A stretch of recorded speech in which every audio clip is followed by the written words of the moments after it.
भगवान श्री राम जी ने नवदा भक्ति का उपदेश दिया। पहली भक्ति बताई कि आप अच्छे लोगों का संग करें, संतों का संग करें। प्रथम भगति संतन कर संगा, क्योंकि जैसा करोगे संग वैसा चढ़ेगा रंग, जैसा चढ़ेगा रंग वैसा बनेगा ढंग। इसलिए जो राम के रंग में रंगे हुए संतों का संग करो, और संतों के बीच में सांसारिक बकवास मत करो। कहो महाराज जी क्या लग रहा है इस बार कौन सी पार्टी जीतेगी, आप बताओ, आप तो चारों तरफ घूमते रहते हो। संतों के पास बैठो तो भगवत चर्चा करो, सत्संग चर्चा करो। शताम प्रसंगान मम वीर्य संपदो। श्रीमद् भागवत में कपिल देव जी महाराज देवहूति को कहते हैं संतों के बीच में मेरी चरित्र चर्चा करें। संत की पहचान क्या है, कैसे माने कि व्यक्ति संत और ये संत नहीं है। जाके नखर जटा विशाला सोई प्रसिद्ध तापस कल का असो वेश भूषण भक्षा भक्ष जी का है। कैसे माने का संत की एक ही पहचान है कि जिस व्यक्ति को देख करके आपको ईश्वर की याद आने लग जाए, समझ लेना ये साधु है। वो किसी वेशभूषा में हो, किसी जाति बिरादरी में हो, किसी भी देश और परिवार में खड़ा हो। इसलिए प्रथम भक्ति संतन कर संगा। दूसरी भक्ति है कथा कीर्तन सुने, उससे आपको सद्मार्ग मिलेगा। सदगुरु का अवश्य वर्ण करें, क्योंकि गुरु में न भाव निधि तरह न कोई। क्योंकि तीसरी भक्ति तभी पूरी हो सकती है क्योंकि गुरुपद पंकज सेवा तीसरा भगति अमान। कहा कि महाराज गुरु जी के तो इतने चेला हैं, उनके पास तक पहुंचने को मिलता नहीं, और आप कहते गुरु जी के पांव दबाएं। कैसे दबाएं? गुरुपद पंकज सेवा का मतलब यह है कि गुरु के चरण जिस रास्ते पर चलते हो, जो वो काम करते हो, जो अनुसरण करो आप उसका, और उन्हीं कार्यों को आप करो, उसी का नाम है गुरुपद पंकज सेवा तीसर भगति अमान। अब देखो मैं कितना कार्य करने का प्रयत्न कर रहा हूं। मैं भी अपने गुरुजनों से सीखा हूं, कोई अपनी तरफ से सीख के नहीं आया।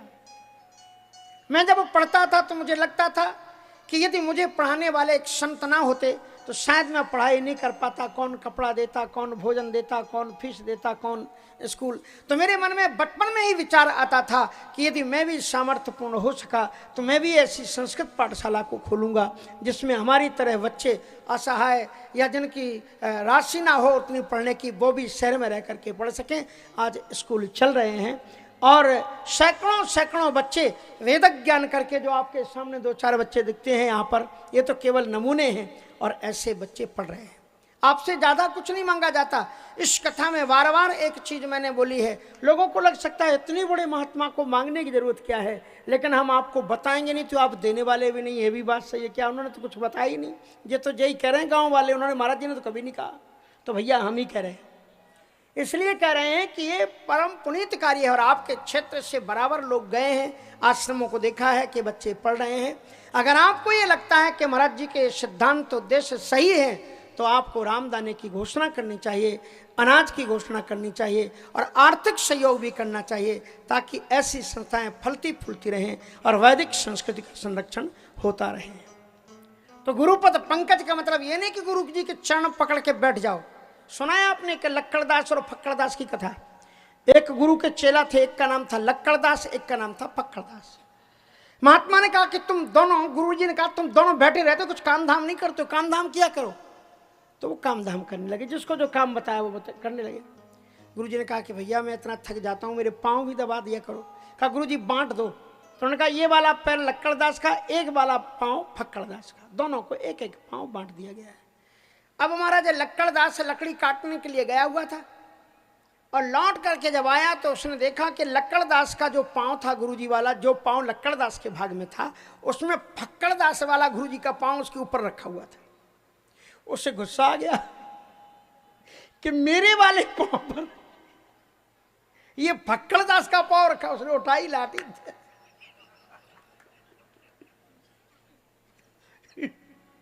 अब गुरुजी चीखे, अरे ये बेटा क्या कर रहा है। और तब तक वो फक्कड़दास आ गया, अरे इसने मेरे पाँव को मारा।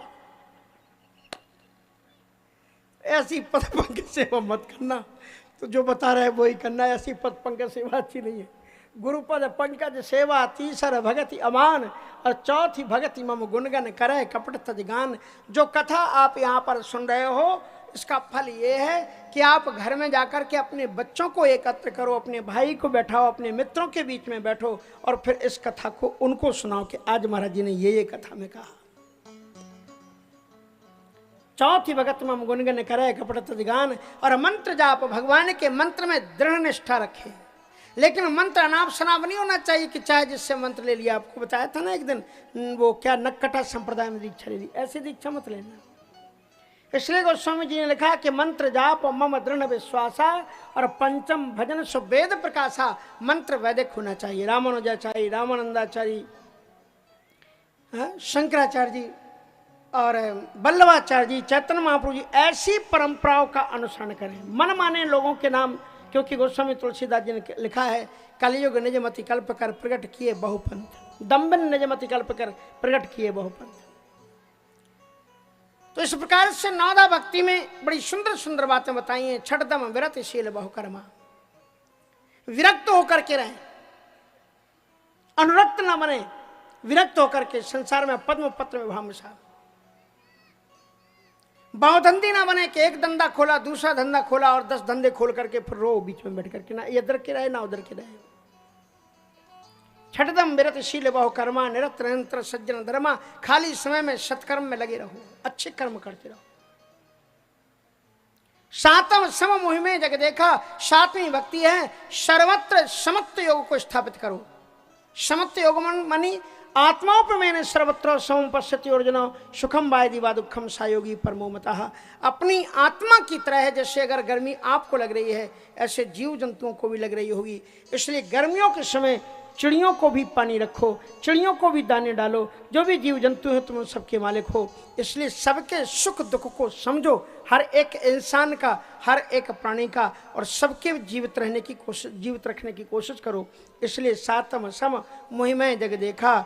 और लेकिन संत मोते अधिक संत करने का, संतों को मुझसे भी अधिक दर्जा दो। राम ते अधिक राम कर दासा, मोरे मन प्रभु अस विश्वासा, राम ते अधिक राम कर दासा। आठव जथा लाभ संतोषा, आठवीं भक्ति है कि जो मिल जाए उसी में संतुष्ट रहो। संतोषम परमम धनम।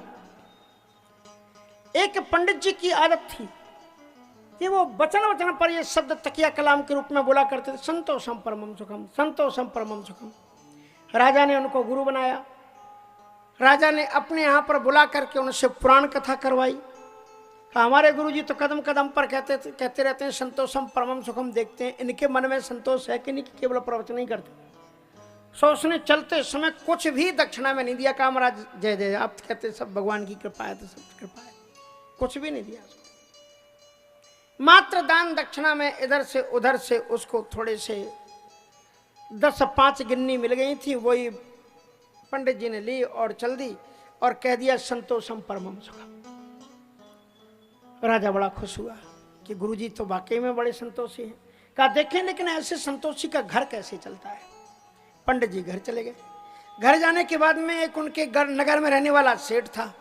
सो सेठ आया पंडित जी के पास में।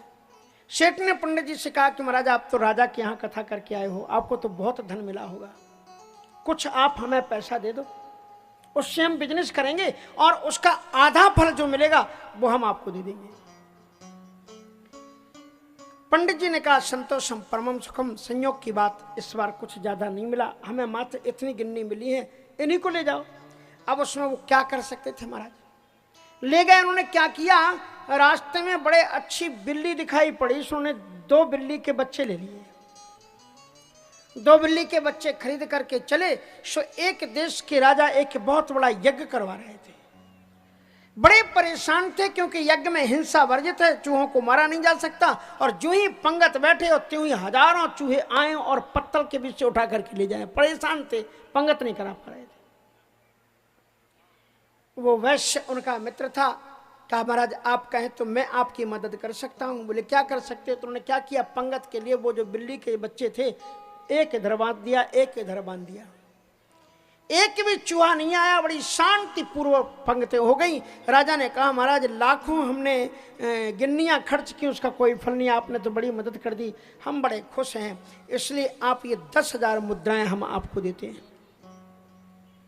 10,000 मुद्राएं उस वैश्य को मिली। वैश्य बड़े ईमानदार था। उसने कहा हम पंडित जी की पवित्र कमाई का फल है। देखो ये कि 5 गिन्नी से 10,000 गिन्नी मिल गई। इसलिए हमने पंडित जी से कहा था कि जो मिलेगा उसका आधा आपको देंगे। सो उन्होंने ले जाकर के 5,000 गिन्नियां पंडित जी को दे दी। पंडित जी के यहाँ पर घर बैठे 5,000 गिन्नियां आई तो उन्होंने चकाचक भंडारा कराया। इधर राजा ने सोचा कि चलें जरा देख करके आए कि पंडित जी के क्या हाल है, बच्चों को खाने पीने के लिए है कि नहीं। गुरु जी नहीं तो मदद करेंगे, वो तो अपना परीक्षा ले रहे थे। देखा वहां तो चकाचक भंडारा चल रहा है। कहा कि महाराज हमने तो कुछ दक्षिणा दी नहीं। भंडारा बोले संतोषम परमम सुखम, संतोष में परम सुख है महाराज। और फिर उन्होंने इसलिए इस कथा पर विश्वास करो। 8 जथा लाभ संतोषा, कर्म करो और जो मिल जाए उसी पर संतोष। अच्छा भगवान तेरी मर्जी।